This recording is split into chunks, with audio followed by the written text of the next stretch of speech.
எனக்கு என் ஃபேமிலிக்கு சோறு தாண்டா லட்சியம். அஸ்ஸலாமு அலைக்கும் ஃப்ரெண்ட்ஸ், வெல்கம் டு ஜென்னா கிச்சன். இன்றைக்கி நம்ம சேனலில் மின்ட் ஜூஸ் எப்படி பண்ணுறதான் பார்க்க போகிறோம். வீடியோக்குள்ளே போகிறதுக்கு முன்னாடி நம்ம சேனலை நீங்கள் ஃபஸ்ட் டைம் பார்க்குறீங்கன்னா சப்ஸ்கிரைப் பண்ணிடுங்க, கிட்ட இருக்க பெல் ஐக்கானையும் கிளிக் பண்ணிடுங்க. வாங்க வீடியோக்குள்ளே போகலாம்.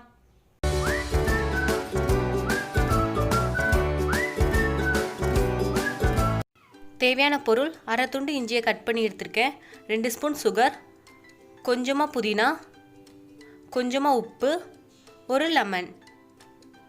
இப்போ ஒரு மிக்ஸி ஜார் எடுத்துக்கோங்க. அதில் நம்ம எடுத்து வச்சிருந்த புதினாவை போட்டுருங்க. அதுக்கப்புறம் நம்ம எடுத்து வச்சிருந்த இஞ்சி, அதுக்கப்புறம் 2 ஸ்பூன் சுகர். உங்களுக்கு சுகர் பத்தலைன்னா ஒன்றும் பிரச்சனை இல்லை, இன்னும் கொஞ்சம் போட்டுக்கோங்க. அதுக்கப்புறம் கொஞ்சமாக உப்பு. அப்புறம் நம்ம கட் பண்ணி வச்சிருந்த லெமனை புழிஞ்சு விட்டுருங்க. சுகருக்கு பதிலாக நீங்கள் நாட்டு சக்கரை கூட யூஸ் பண்ணலாம். ஜூஸ் இன்னும் ஹெல்த்தியாக இருக்கும். 2 நிமிஷத்தில் செய்யக்கூடியது, கண்டிப்பாக ட்ரை பண்ணி பாருங்கள். இதுக்கப்புறம் அரை கிளாஸ் தண்ணி ஆட் பண்ணிக்கோங்க. இதுக்கப்புறம் நம்ம இதை அரைச்சி எடுத்துகிட்டு வந்துடலாம்.